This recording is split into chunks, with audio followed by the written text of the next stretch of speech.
Señora Presidenta, Madame la Présidente, Excelencias, Excellences, es tiempo de mujeres. le temps des femmes est venu Y México et le Mexique ha dejado esto muy claro l'a montré très clairement tras la abrumadora avec elección l'élection à une de la majorité doctora Claudia écrasante Sheinbaum Pardo. de Madame Claudia Sheinbaum Pardo, la première présidente de notre pays. Es un honor para mí C'est pour moi un honneur participar en esta asamblea de en participer à su cette representación assemblée en son nom y ser la voz de un gobierno et de que faire résonner la consolida en voix los d'un hechos gouvernement la qui transformación consolide de la dans vida les faits pública de México. la transformation de la vie publique Vengo au de un Mexique. país que nació en la sabiduría, Je viens el d'un valor y la pays dignidad de qui est sus né pueblos entre la originarios, sagesse, le courage et la con dignité una de ces fecunda peuples historia autochtones. política de héroes Un y pays heroínas à l'histoire politique extraordinarias féconde, que jalonné construyeron de un héros país et libre, de héroïnes independiente y extraordinaires qui ont soberano. bâti un pays libre, indépendant et Ahora souverain. también hay que decirlo, un país Et cada aujourd'hui, día il faut más maintenant le próspero, dire, un con pays una de plus en prosperidad plus prospère, compartida.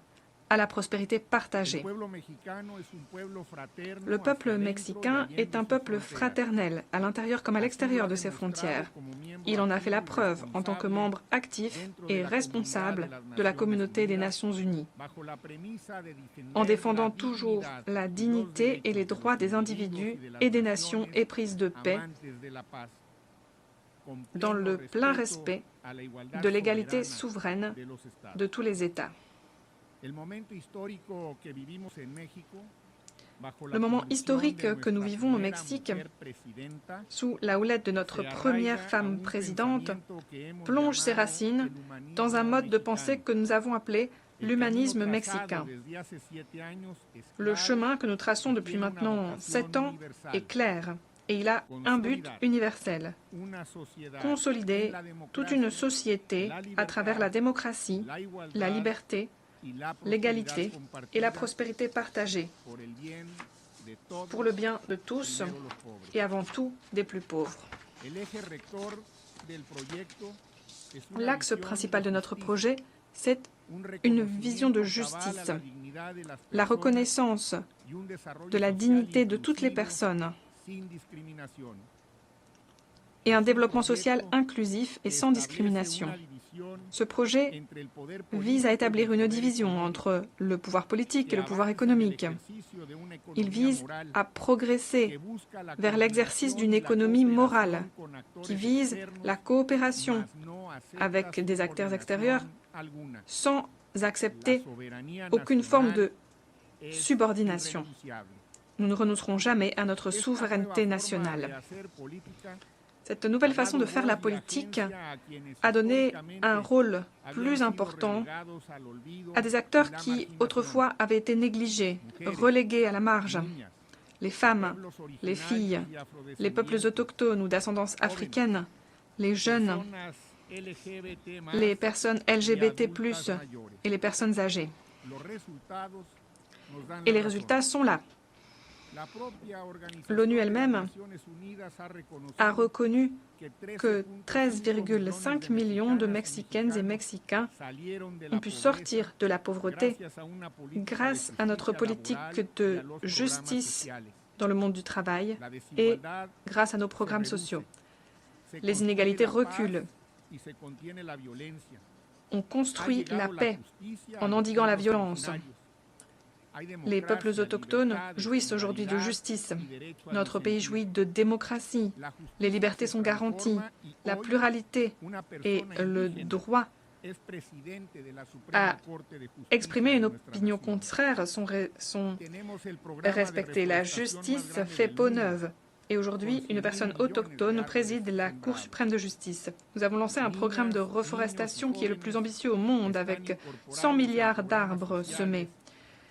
Les jeunes et les enfants sont incorporés aux programmes sociaux. Ils sont scolarisés. Les personnes âgées bénéficient d'une retraite universelle garantie. Et les femmes exercent le pouvoir. Voilà certains de nos atouts, certaines de nos réussites, grâce à cette 4e transformation de la vie publique au Mexique.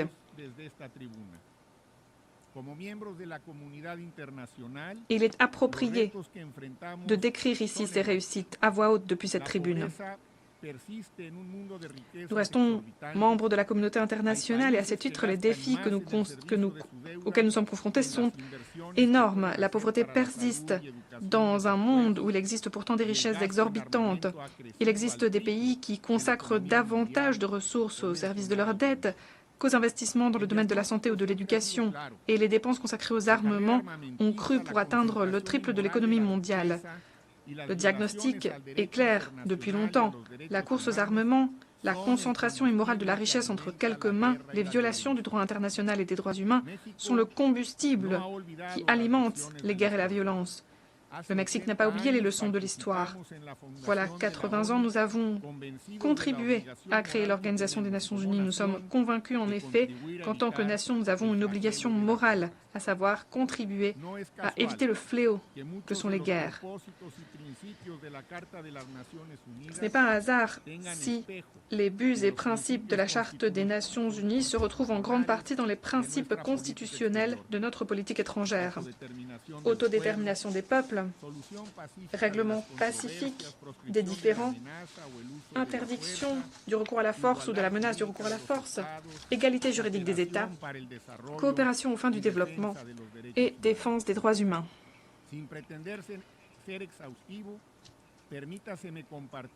Je ne vais pas être exhaustif, mais j'aimerais, si vous me le permettez, partager avec vous des idées qui pourraient contribuer à mettre sur une meilleure voie la communauté internationale. Premièrement, le monde a besoin aujourd'hui d'une économie morale du bien-être. Nous devons mobiliser des coalitions régionales en faveur du bien-être, avec pour objectif de mettre en place une forme de coopération efficace pour le développement. Il faut assumer l'idée selon laquelle combattre la pauvreté, c'est l'investissement le plus intelligent sur le plan financier et social.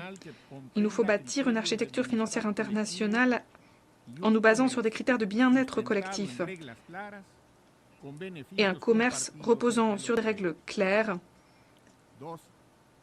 avec partage des bénéfices entre tous les peuples. Deuxièmement, la paix doit être bâtie du bas vers le haut. Pour garantir le bien-être, nous devons nous atteler aux causes structurelles de la violence. Souvent, le règlement des différends commence au sein des foyers. Il se poursuit dans les écoles, à travers un emploi digne, avec un salaire juste et des formes de sécurité sociale, pour permettre l'inclusion de toutes et tous au sein du tissu social. La communauté internationale doit se pencher avec esprit critique et en réfléchissant de façon innovante aux possibilités des jeunes aujourd'hui, sur leur perspective. La communauté internationale doit également mettre un frein à la course aux armements, pas seulement les armes nucléaires. Je pense ici aussi au trafic illicite d'armes à feu et aux dépenses faramineuses consacrées aux armements qui alimentent en fait la pauvreté et exacerbent les conflits. Face à la prolifération des armes, il faut opposer la politique, la médiation, la diplomatie, le droit et le dialogue. L'Organisation des Nations Unies doit jouer un rôle bien plus actif dans la prévention et le règlement de ces conflits. Le multilatéralisme doit devenir de nouveau l'espace où l'on discute des controverses. Ce qui m'amène à une troisième idée. Il faut revendiquer l'importance du droit international ainsi que des droits humains. Si nous voulons véritablement éviter la prolifération de conflits qui ont des conséquences néfastes sur la vie et la dignité des personnes, nous devons respecter le droit international, en ce compris le droit international des droits de la personne et le droit international humanitaire. Que ce soit au Moyen-Orient, en Europe, en Afrique, en Amérique latine, ou n'importe où sur notre planète, le tribut des guerres est intolérable. En outre, toute guerre risque d'entraîner une escalade encore plus redoutable, pouvant entraîner des conséquences profondément catastrophiques à l'échelle internationale. Les guerres à Gaza, en Ukraine ou n'importe où ailleurs doivent prendre fin dès maintenant. Jamais nous ne cesserons de lancer cet appel vibrant, un appel urgent au cessez-le-feu, pour toujours trouver une solution négociée avec la participation de tous les acteurs directement impliqués.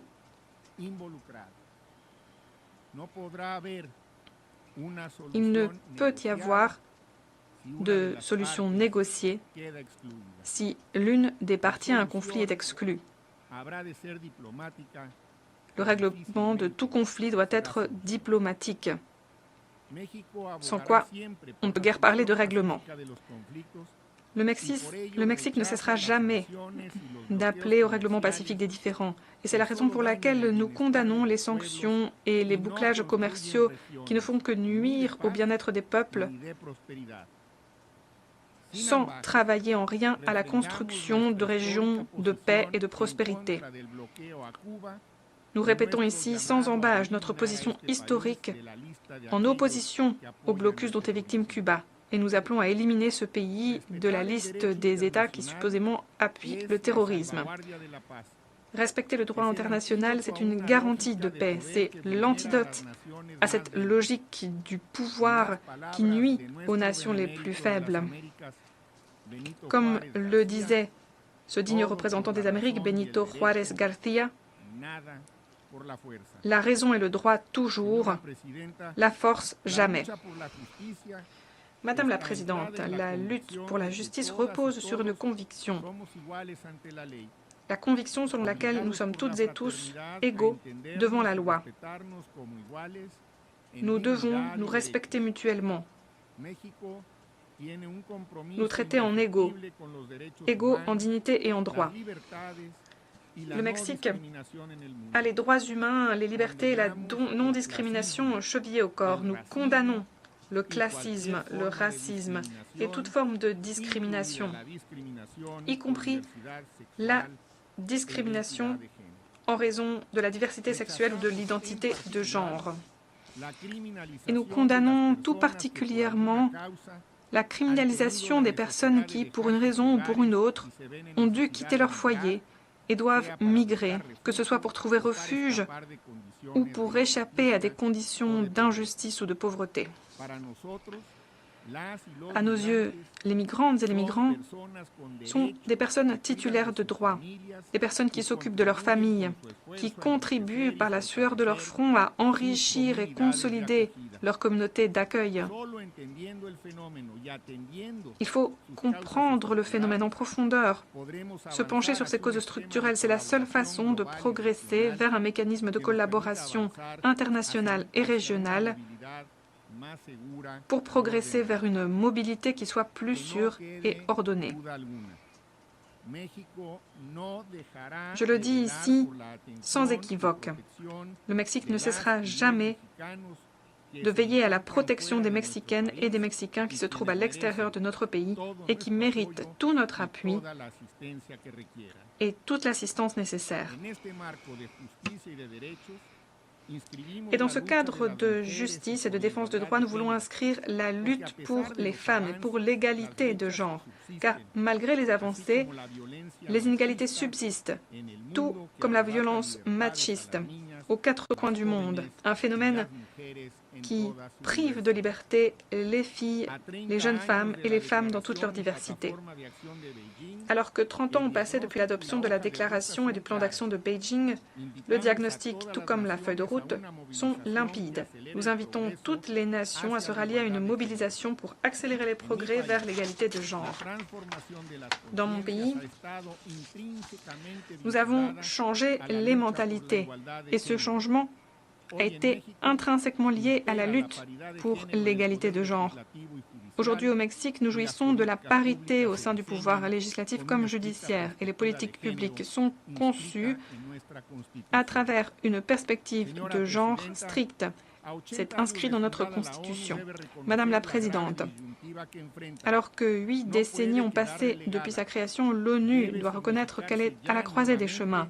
Elle ne peut se permettre de devenir caduque. Elle doit de nouveau s'imposer comme une institution qui contribue à contenir les guerres, à prévenir les pandémies, à bâtir des discours qui fasse naître des politiques publiques favorables à la dignité humaine.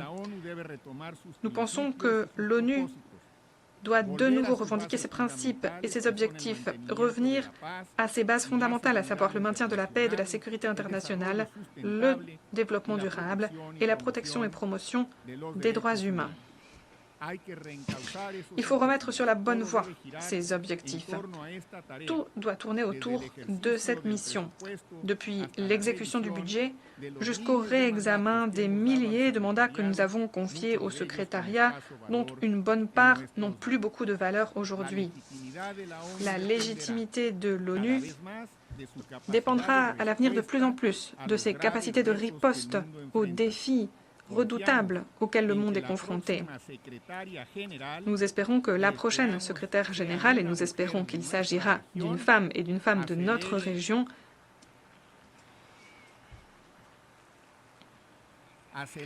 saura accélérer le processus de transformation que nous avons mis en marche,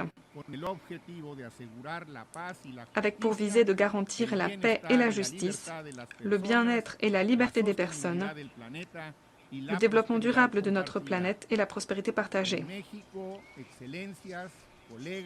Excellences, chers collègues, Madame la Présidente, au Mexique, l'heure des femmes est venue et ce changement nous est profitable. Et nous pensons qu'à l'ONU aussi, l'heure des femmes a sonné. Merci.